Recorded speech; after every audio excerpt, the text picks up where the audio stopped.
পুরুষ আগে না নারী আগে? হযরত আদম আলাইহিস সালাতু ওয়াস সালামকে আল্লাহ সর্বপ্রথম সৃষ্টি করেছেন। সেখান থেকে প্রমাণ হয় আগে হলো পুরুষ, তারপরে হলো মহিলা। দিন আগে না রাত আগে? আল্লাহ সুবহানাহু ওয়া তাআলা বলেছেন সূরা আন-নাজিয়াতের 29 নম্বর আয়াত, ওয়া আগতাশা লাইলাহা ওয়া আখরাজা দুহাহা। আল্লাহ বলছেন আমি রাত্রিটাকে অন্ধকারের চাদর দিয়ে ঢেকে রেখেছি, তারপরে দিনটাকে আমি বের করেছি। তার মানে আল্লাহ যখন পৃথিবীকে বানান, দুনিয়াটাকে একটা অন্ধকার চাদর দিয়ে ঢেকেছিলেন। তখন আলোকময় ছিল না, তখন দিন ছিল না। পরবর্তীতে অন্ধকার থেকে দিনকে বের করা হয়েছে। তারপরে হায়াত আগে না মওত আগে? হায়াত আগে না মওত আগে? সূরা আল মুলকের 2 নম্বর আয়াত, আল্লাযী খালাকাল মাউতা ওয়াল হায়াত। আল্লাহ বলেছেন আমি সৃষ্টি করেছি মওতকে, তারপর হায়াত। আগে হায়াত নাই, আগে মওত। আগে হায়াত নাই, আগে মওত। আল্লাহ আগে মওতকে বানিয়েছেন, তারপর হায়াতটাকে। কেন বানিয়েছেন মওতটাকে? তো আমার আল্লাহ বলছেন বান্দারে আমি তোমাদের মওতটাকে আমি আগে সৃষ্টি করেছি। আর লাল সিগন্যাল দেওয়া আছে, লাল সিগন্যাল দেওয়া আছে। তুমি হায়াত যেটা পেয়েছো, 70-80 বছর পেয়েছো, 100 বছর পেয়েছো, এই 200 বছর বয়স পেয়েছো। এই বয়সটাকে তুমি খরচা করছো, সেকেন্ডে মিনিটে ঘন্টাতে দিন শেষে তুমি জীবনটাকে ক্ষয় করেছো। এই করতে করতে করতে যখন তোমার বয়সটা যখন শেষ হয়ে যাবে, তখন তুমি ভেবে নাও তোমার লাল সিগন্যাল দেওয়া আছে সেটাই হলো মওত। যখন তোমার হায়াত শেষ হয়ে যাবে, মালাকুল মওত তোমার কাছে চলে আসবে। তো আমার আল্লাহ কেন মওতটাকে আগে দিলেন? কথা বলেন, মওতটাকে আগে কেন দিলেন? পৃথিবীর বুকে আমি আপনি যখন চলাফেরা করব, যখন আমি দুনিয়াতে চলাফেরা করব, দুনিয়াতে যখন আমি চলাফেরা করব, তা আমাকে ভেবে নিতে হবে আল্লাহ আমার মওতটাকে আগে বানিয়েছেন। দুনিয়াতে এসেছি মানে মরতেই হবে। আমার আল্লাহ বলছেন আমি মওতটাকে এই জন্য দিলাম, তুমি চিন্তা ভাবনা করে দুনিয়া করবে যে আমি দুনিয়াতে এসেছি মানে আমাকে মরতেই হবে। তাহলে আল্লাহ বলছেন লিয়াবলুয়াকুম আইয়ুকুম আহসানু আমালা, আমি তোমাদেরকে পরীক্ষা করব, এই জন্য মওতটাকে দিলাম যে তোমাদের ভিতরে আমলের দিক দিয়ে কে বেশি উত্তম। আমি আল্লাহর নবী সাল্লাল্লাহু আলাইহি ওয়াসাল্লাম তিনি বলেছেন, আল্লাহর নবী বলেছেন আমার উম্মত 60 থেকে 70 বছর জীবন পাবে, হায়াত পাবে। এটা নবীজির ভাষা, তিরমিজি শরীফের হাদিস। তার মানে আমরা 60 থেকে 70 বছর জীবনটা পাবো। তো যখন আমরা ভেবে নিব যে আমার 20টা বছর পার হয়ে গেল, 30টা বছর আমার পার হয়ে গেল, 40 বছর পার হয়ে গেল, মানে আমার দিন সব শেষ হয়ে গেল, সামনে আমার মওত ছাড়া আর কোনো গতি নাই। তোমার যখন এইগুলো চিন্তা ভাবনা আসবে, তখন তোমার দ্বারাতে নোংরা কাজ হবে না, খারাপ কাজ হবে না। তখন তুমি ভালো ভালো আমলগুলোকে তুমি করতে আরম্ভ করবে। এই ভালো আমল, উত্তম আমল করার জন্য আমি আল্লাহ তোমাদেরকে মওতটাকে দিয়েছি। এবার দেখেন, খুব ভালো করে শুনেন, মওতটাকে কেন দিলেন? মওতটাকে দিলেন কেন? যে তুমি স্মরণ রাখবে যে মওত আমার আছে, তাছাড়া কোনো গতি নাই। ভালো উত্তম আমল করতে হবে আমাদেরকে, এই জন্য মওতটাকে আগে। এবার দেখেন, মওত আগে না হায়াত আগে? কি বুঝতে পারলেন? কি বুঝতে পারলেন? মওত আগে না হায়াত? মওত। এবার দেখেন, মওত কয়বার আর হায়াত কয়বার? কে বলতে পারবে? মওত কয়বার? একবার। হায়াত কয়বার? একবার। আর কে বলতে পারবেন? 2 বার হায়াত। আর কে কি বলছেন? মরণ কয়বার? বাস, আপনাদের প্রধান বক্তা বলে দিলে একবারই মরতে হবে, আর মরতে হবে। মৌত কয়বার, হায়াত কয়বার? কোরআনের আয়াত সূরা বাকারার 28 নম্বর আয়াত, কুনতুম আমওয়াতান, তোমরা ছিলে নিষ্প্রাণ, তোমাদের কোনো অস্তিত্ব ছিল না। আমার দিকে দেখেন, আল্লাহ কি বলছেন? ওয়া কুনতুম আমওয়াতান, তোমরা ছিলে নিষ্প্রাণ, তোমাদের কোনো অস্তিত্ব ছিল না। তার মানে আমরা জীবিত ছিলাম না মৃত ছিলাম? ভালো করে উত্তর দেন, বলেন। আমরা মৃত ছিলাম না জীবিত ছিলাম? ওয়া কুনতুম আমওয়াতান, আল্লাহ বলছেন তোমাদের কোনো অস্তিত্বই ছিল না। আল্লাহ বলছেন তোমাদেরকে আমি অনস্তিত্ব থেকে অস্তিত্ব দিয়েছি। ইন্না খালাকনাল ইনসানা মিন নুতফা, আল্লাহ বলছেন আমি মানুষকে সৃষ্টি করেছি শুকরাণু থেকে। তার মানে আমাদের কোনো অস্তিত্ব ছিল না, তার মানে আমরা আগে মৃত ছিলাম। আল্লাহ বলছেন ফাহিয়াকুম, আমি আল্লাহ তোমাদেরকে জীবিত দান করেছি, তোমাদেরকে জীবন দিয়েছি। তোমাদের কোনো জান ছিল না, প্রাণ ছিল না, অস্তিত্ব ছিল না, অনস্তিত্ব থেকে তোমাদেরকে অস্তিত্ব দিয়েছি। তারপরে আমার আল্লাহ বলছেন সুম্মা ইউমিতুকুম, আবার তোমাকে মারবো, সুম্মা ইউহয়িকুম, আবার তোমাকে জীবিত করব। একটা কথা মনে রাখবেন, আল্লাহ এখানে কি বলেছেন? সুম্মা ইউমিতুকুম, আবার তোমাকে মারবো।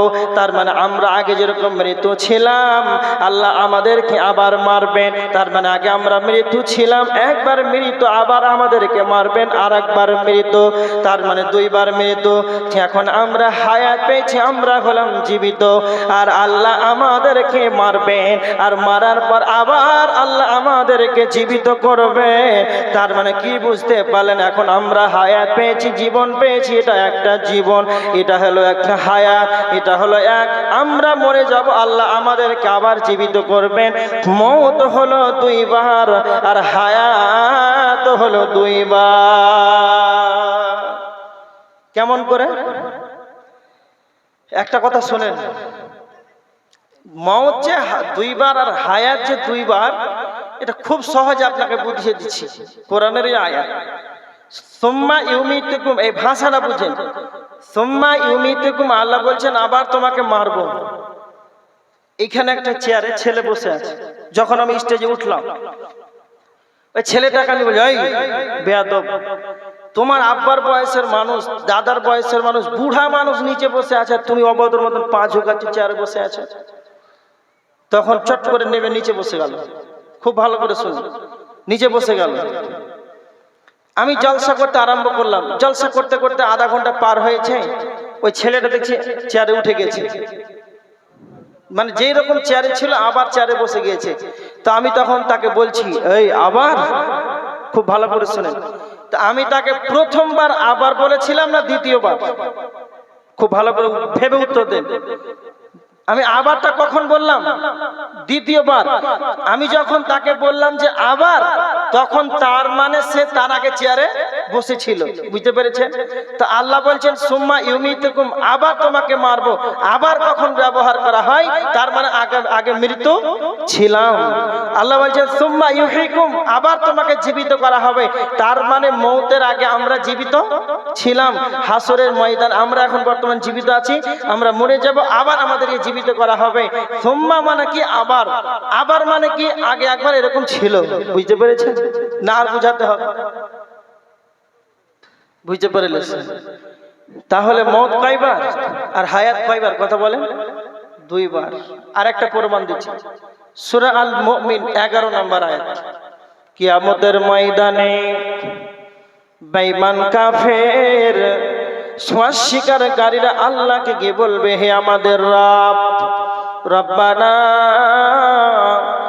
আমাতানা সানাতাইনি ওয়া আহইয়াইতানা সানাতাইনি। আল্লাহকে গিয়ে বলবে, আল্লাহ আপনি আমাদেরকে দুইবার মৃত্যু দিয়েছেন, ওয়া আহইয়াইতানা সানাতাইনি, দুইবার হায়াত দিয়েছেন। তার মানে কাফেররা বলবে ফাতারাফনা, আমরা বিশ্বাস করলাম, আমরা স্বীকার করলাম আপনি আমাদেরকে দুইবার মৃত্যু দিয়েছেন। রব্বানা আমাতানা সানাতাইনি ওয়া আহইয়াইতানা সানাতাইনি ফাতারাফনা, আপনি যে দুইবার মৃত্যু দিয়েছেন, দুইবার যে হায়াত দিয়েছেন, ফাতারাফনা, আমরা স্বীকার করলাম। ফাহাল ইলা খুরুজিম মিন সাবিল, আল্লাহকে কি তারা বলবে এবার আমাদের পালাবার জায়গা আছে কি? তাহলে এখানে কয়টা প্রমাণ হলো? কয়টা প্রমাণ হলো? এখানে প্রমাণ হলো দুইবার হায়াত আর দুইবার মওত। বুঝতে পারলেন? এবার দেখেন আল্লাহ বলছেন, আমি তোমাদেরকে জীবিত রেখেছি পৃথিবীর বুকে, এবার তোমাদেরকে আমি মারব। কোরআনের আয়াত সূরা আল ইমরানের 185 নম্বর আয়াত, কুল্লু নাফসিন যায়িকাতুল মাউত, যার ভিতরে প্রাণ আছে, যার ভিতরে আত্মা আছে, যে কথাই চলাফেরা করতে পারে তাকেই জীব বলা হয়। তো যার ভিতরে জীব আছে তাকে মওতের স্বাদ গ্রহণ করতে হবে, বাঁচার কোনো উপায় নাই। কোরআনের ভিতরে এই আয়াতটি আল্লাহ চ্যালেঞ্জ করে বলেছেন, একবার নয়, দুইবার নয়, তিনবার আয়াত থেকে কোরআনের ভিতরে এনেছেন। 114টি সূরা রয়েছে আর 1 থেকে 30টি পারা রয়েছে। গোটা কোরআনে এই আয়াতটাকে আমার আল্লাহ 3বার এনেছেন। কুল্লু নাফসিন যায়িকাতুল মাউত, এই আয়াতটা 3বার এনেছেন। সূরা আল ইমরানের 185 নম্বর আয়াত, সূরা আল আম্বিয়ার 35 নম্বর আয়াত, সূরা আল আনকাবুতের 57 নম্বর আয়াত। একবার নয়, দুইবার নয়, আল্লাহ 3বার চ্যালেঞ্জ করে বলেছেন, কুল্লু নাফসিন যায়িকাতুল মাউত, যার ভিতরে আত্মা আছে, যার ভিতরে প্রাণ আছে, তাকে মওতের স্বাদ গ্রহণ করতেই হবে। তার মানে সারা পৃথিবীর বুকে যতগুলো মানুষ এসেছিল, আমরা যতগুলো মানুষ বর্তমান আছি, আমাদের পরবর্তীতে যতগুলো মানুষ আসবে, সারা পৃথিবীর বুকে সবচাইতে চরিত্রবান ব্যক্তিকে কথা বলেন, কথা বলেন, সবচাইতে চরিত্রবান ব্যক্তিকে আল্লাহ তার চরিত্রের প্রশংসা করেছেন। সূরা কালামের 4 নম্বর আয়াত, ওয়া ইন্নাকা লাআলা খুলুকিন আযীম, হে নবী আপনি হলেন উত্তম চরিত্রের অধিকারী। আল্লাহর পরে যার স্থান, যিনি আমাদের নবী, আল্লাহর নবী, দুনিয়াতে নবী, আখিরাতে নবী, তাকে ও মওতের স্বাদ গ্রহণ করতে হয়েছে। আমার আল্লাহ নবীজিকে বলছেন সূরা আজ-জুমারের 30 নম্বর আয়াত, ইন্নাকা মাইয়িতুন, হে নবী আপনাকে মরতে হবে, ওয়া ইন্নাকা মাইয়িতুন ওয়া ইন্নাহুম মাইয়িতুন, তবে কি তারা জীবিত থাকবে। তারপরে আমার আল্লাহ বলছেন, নবীকে বলছেন, ওয়া মা জাআলনা লিবাশারিম মিন ক্বাবলিকাল খুল, হে নবী আপনার পূর্বে আমি কাউকে অনন্তকাল জীবন দান করি নাই, আপনার পূর্বে আমি কাউকে অনন্তকাল জীবন দান করি নাই। তো আপনাকে মরতে হলে তারা কি চিরজীবী থাকবে? তার মানে নবীজিকে মওতের স্বাদ গ্রহণ করতে হয়েছে। সারা পৃথিবীকে 4 জন বাদশা শাসন করেছিল। বর্তমান পৃথিবীতে 200-র অধিক রাষ্ট্র রয়েছে, আর এক একটা দেশে একজন করে প্রধানমন্ত্রী রয়েছে। ভারতবর্ষে যেমন প্রধানমন্ত্রী নরেন্দ্র মোদী, এবার দেখেন বাংলাদেশের প্রধানমন্ত্রী ডক্টর ইউনূস।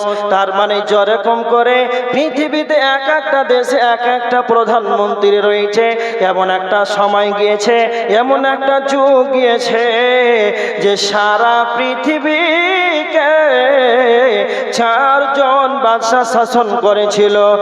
একজন বাদশাহ সারা পৃথিবীর মালিকানা করেছিল। সেই চারজনের ভিতরে দুইজন ছিলেন মুসলমান, দুইজন ছিলেন কাফের। মুসলমান দুইজনের নাম হলো, একজনের নাম হলো সুলাইমান ইবনে দাউদ আলাইহিস সালাম, দ্বিতীয় জনের নাম হলো যুলকারনাইন। দুইজন কাফেরের নাম, একজনের নাম হলো নমরুদ আর অপরজনের নাম হলো বাগদে নাসার। এরা চারজন সারা পৃথিবীকে শাসন করেছিল। আমি কেন কথাটি আনলাম, সারা পৃথিবীর বুকে যারা বাদশা ছিলেন একাই রাজত্ব করত। তারা কি পৃথিবীতে আছে? না না না, তারাও পৃথিবী ছেড়ে চলে গিয়েছে। সারা পৃথিবীকে শাসন করার পর পৃথিবীতে নমরুদ থাকতে পায়নি। ফেরাউন তো নিজে বলেছিলেন সূরা নাজিয়াতের 24 নম্বর আয়াত, ফেরাউন নিজেকে বলেছিলেন আনা রাব্বুকুমুল আলা, আমি তোমাদের বড় রব, আমার রব ব্যতীত। সূরা আল কসাসের 38 নম্বর আয়াত। নমরুদ ফেরাউন বলেছিলেন মা আমিলতু লাকুম মিন ইলাহিন গায়রি, আমি তোমাদের রব ব্যতীত অন্য কোন রব আছে কি তা আমার জানা নাই। তার মানে তোমাদের রব আমি হলাম তোমাদের রব। এই ফেরাউনকে পানিতে আল্লাহ ডুবিয়ে মেরেছে। সারা পৃথিবীকে যিনি শাসন করেছিলেন সেই নমরুদ, সেই নমরুদের ইতিহাসটাকে জানে। সেই নমরুদকে একটা মশার দ্বারা পৃথিবী থেকে ছেড়ে চলে যেতে হয়েছে। এই নমরুদের এখানে নাক দিয়ে মশা প্রবেশ করেছিল, আর এই মশারা তার মাথায় কামড়াতে শুরু করেছে। এই দাগ থেকে এই পাঁজর থেকে ওই পাঁজর যখন দংশন করতে আরম্ভ করলো, যখন কামড়াতে আরম্ভ করলো, নমরুদ তখন নিচে মাথাতে মারতে আরম্ভ করে। যখন সে এত বিষয় জর্জরিত হয়ে যায়, তখন তারপর যারাকে বলে আমার মাথায় তোমরা মারতে থাকো যেন আমাকে কে যেন দংশন করেছে। তারপর যারা তখন তার কাঠের জুতোর বাড়ি বাড়ি তার মাথাতে মারতে আরম্ভ করলো। এই সারা বিশ্বকে যিনি শাসন করেছিলেন সেই নমরুদকে জুতার বাড়ি খেয়ে খেয়ে তাকে দুনিয়া থেকে একটা মশাতে তাকে মৃত্যুবরণ করিয়ে দিয়েছে। আর যখন নমরুদের চতুর্দিকে বাড়ি মারল মশা, তখন তার উপর দিয়ে যখন মাথাটা চৌচির হয়ে গেল, মশা তখন বের হয়ে চলে গেল, নমরুদের মৃত্যু হয়ে গেল। তা সারা পৃথিবীর বাদশাহ হও, সারা দুনিয়ার তুমি এমএলএ হও, সারা তুমি ইন্ডিয়া কেন প্রধানমন্ত্রী হও, মুখ্যমন্ত্রী হও, রাষ্ট্রপতি হও, তুমি এমপি হও, এমএলএ হও, তুমি মাওলানা হও, নবী হও, ওলি হও, কুতুব হও, সারা পৃথিবীর মানুষের কারো বাঁচার ক্ষমতা নাই, মওতের কোনো গ্রুপ নাই। একজন ভিখারি মরবে, একজন বাদশাহ মরবে, একজন রিক্সা চালককে মরতে হবে, একজন পাইলটকে মরতে হবে, মওতের কোনো গ্রুপ নাই। নবী মুহাম্মদকে মরতে হয়েছে, নবী আদমকে মরতে হয়েছে, নবী ইব্রাহিমকে মরতে হয়েছে, সাদ্দাতকে মরতে হয়েছে, নমরুদকে মরতে হয়েছে, কারুনকে মরতে হয়েছে। ধনী হয়ে যদি বাঁচা যেত, ধনী হয়ে যদি বাঁচা যেত, মালদার হয়ে যদি বাঁচে যেত, তাহলে নমরুদ অনেক অনেক অনেক কোটি কোটি বিলিয়ন মিলিয়নে সে মালিক ছিল। নমরুদকে পৃথিবী থেকে তহস নহস করে দিয়েছে, জমিনটাকে ঢুকিয়ে দিয়েছে, নমরুদকে পৃথিবী থেকে চলে যেতে হয়েছে। সুন্দর হয়েও যদি বাঁচা যেত, ইউসুফ নবীকে অর্ধেকটা সৌন্দর্য দান করা হয়েছিল, ইউসুফ নবীকে পৃথিবী ছেড়ে চলে যেতে হয়েছে। তার মানে ধনী হলেও বাঁচা যাবে না, ইমানদার হলেও বাঁচা যাবে না, কাফের হলেও পৃথিবী বাঁচবে না, বাঁচা যাবে না, সকলকেই মরতেই হবে। কুল্লু নাফসিন যায়িকাতুল মাউত, প্রত্যেকটা প্রাণীকে মৃত্যুর স্বাদ গ্রহণ করতে হবে।